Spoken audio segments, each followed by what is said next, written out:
All right, the world is kind of going nuts because of this whole insect thing, and I thought I'd come in here and break the bad news to you. You've been eating insects for a long, long time. I don't understand why people are just now waking up to the fact that they're trying to put insects in your food. They have been in your food. They've been in your drinks. They've been in your yogurts. They've been in your candies. They're everywhere, and they've been using them for a long time. That's one of the reasons why I do like eating kosher, things that are marked kosher, because usually those things are not in them. I don't agree with everything those kosher symbols stand for. I think some of it's just a bunch of racket. I've told the story before where we had my mother-in-law worked for Pilgrim's Pride, and she worked in the accounting department, and there was a check that they had to sign every so often that came through, and it was from a Muslim imam who came in and basically said prayers over the chickens. And because he did that, they could mark it halal. All he did was pray over the chickens, said a prayer, and he got a big fat paycheck. It's a shakedown. All this stuff is a shakedown. However, I do like the fact that some of these things they don't allow in the foods that I don't want to eat, and that includes beetles and all kinds of other crazy insects. So here's this article that came out, and we'll talk about it. The European Union begins adding bug additives to food. Though many have suggested that the consumption of bugs could be normalized if used as a food additive, some argue that this could be a way for climate change activists to impose their ideologies on people. And you got the nice big bug burger right there. Looks fantastic. This week, a new food additive made from bugs began appearing in foods from pizzas to pasta to cereals across the European Union, to the surprise of many Europeans. Let me zoom in on there. According to the European Commission ruling that went into effect this month, a cricket powder additive is now approved for use in a wide range of food products. Let me just say, I had a camp out event that took place here a number of years ago, and there were some kids that went around and they were collecting grasshoppers and crickets, because they are, according to the Bible, Leviticus chapter 11, a biblically clean food to eat. And they fried them up in garlic and butter. And the reality is you can fry an old tire up in garlic and butter and it'll taste pretty good. But, you put anything on garlic and butter, it tastes good. But that didn't taste that bad. I don't really have a problem with the crickets. I'm not going to eat a cricket sandwich. I'm just not doing it. I want my steak. I want my meat. I want my beef. I want my chicken. But, you fry something up in butter, it probably is not going to taste that bad. But it's all the other nonsense. I'm just saying, going on the record, that I have eaten grasshopper. It's not going to be my daily thing for sure, but yeah, it was okay. Including cereal bars, biscuits, pizza, pasta-based products, and whey powder, the additive could find its way into a variety of confectionery, soup, and meat preparations. In order to prepare the crickets for human consumption, they are first checked to make sure their bowel content is removed, then frozen. How do they do that? Oh, yep, this one's empty. Put that one in the stack. Well, this one, nope. Sorry, you got to go to the bathroom first. We'll get to you later. Though many have suggested that the consumption of bugs could become normalized if used as a food additive, some argue that this could be a way for climate change activists to impose their ideologies on people. The move to include the powdered additive could be used to convince people that bugs have already been in their food, as the European Union recently approved the use of the lesser mealworm, sounds delicious, Alphotobius diaperneus, for human consumption. In November, the Washington Post suggested that Americans forgo their traditional Thanksgiving dinners and instead look to eating bugs as the cheaper alternative. Never going to happen. However, these same elitist technocrats who attended the Davos summit would likely not follow this advice, despite the fact that they lecture others about man-made climate change. That's what all this comes down to. For thee, but not for me. They're not going to give up their steak. They're not going to give up their private jets, because they need these things in order to better rule over the lesser humans. That would be you and me. They're not going to give this stuff up. They're not. Okay, listen. This is one of the reasons why I urge people to raise their own animals, to grow a garden, because the reality is you don't know what's in your food anymore. And they're going to take steps to tell you less and less about how your food is made and how it's processed. And this includes, remember, I've said before in videos in the past, you used to be able to go into a grocery store, walk around the edges, and know that everything around the edges of the grocery store was wholesome, normal things that your great-great-grandmother would recognize. Not today. You don't know that today. These animals, the meats and the seafood, have been injected with so much garbage and vaccines and antibiotics and all this stuff. You don't know what's in your food anymore. You can't know unless you raise it yourself or you're partnered with someone who does. And then you're like, hey, what all did you feed that cow when you had it? Let me know. I mean, you interview your farmers like you would interview, someone you would date.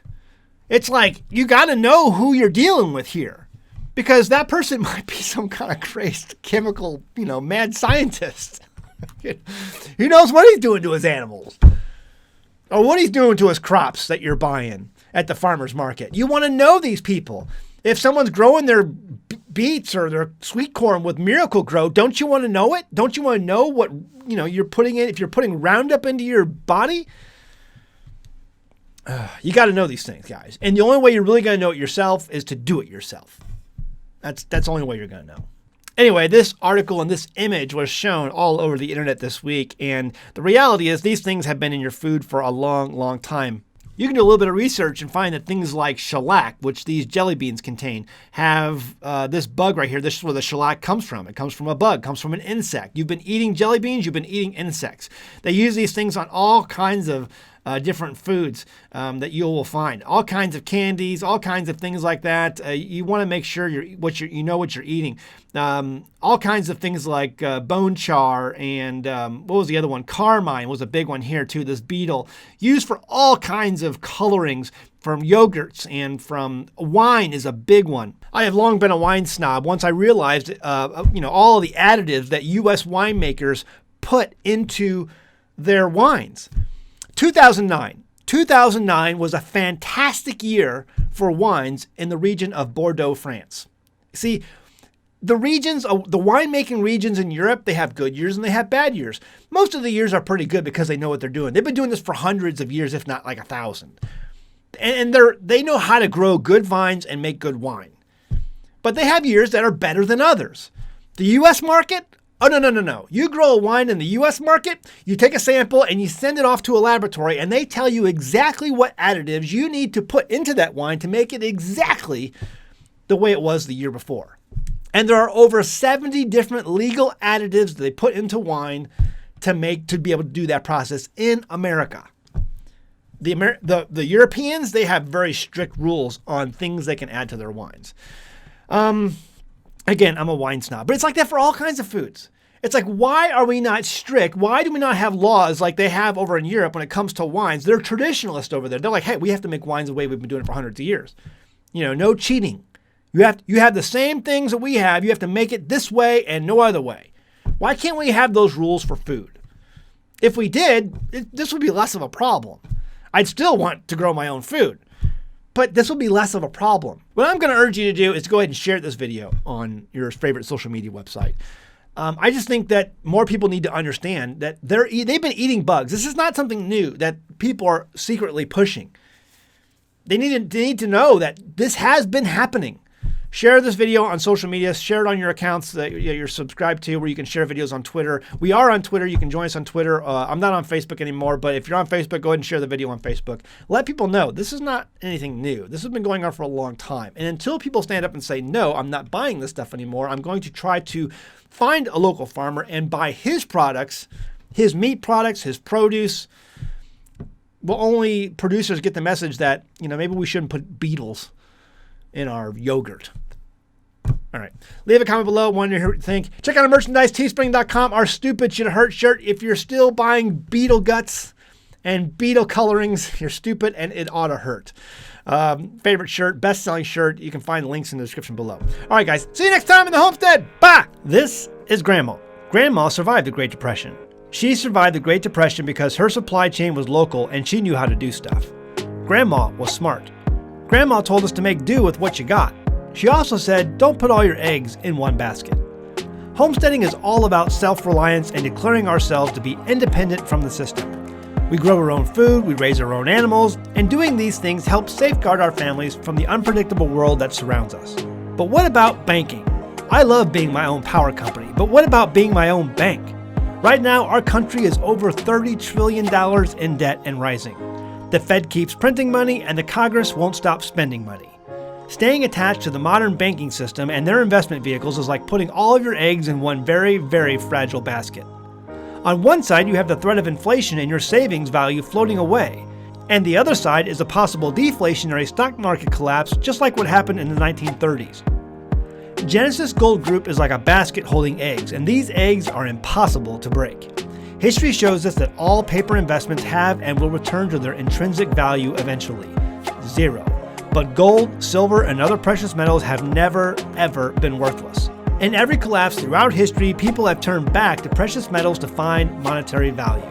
If you have a 401k, an IRA, or a savings account where you're literally watching the purchasing power inflate away, give Genesis Gold Group a call right now, today, this instant. They can develop a strategy for you in the days ahead. I can tell you how I raise sheep, I can tell you how I raise chickens, or the best way to grow tomatoes, or how to hook up a solar panel. But Genesis Gold Group is your best shot at safeguarding your hard-earned savings and investments during this increasingly turbulent time in history. The link and phone number is in the description below, or visit their website at genesisgoldgroup.com. And be sure to say you heard about them from An American Homestead.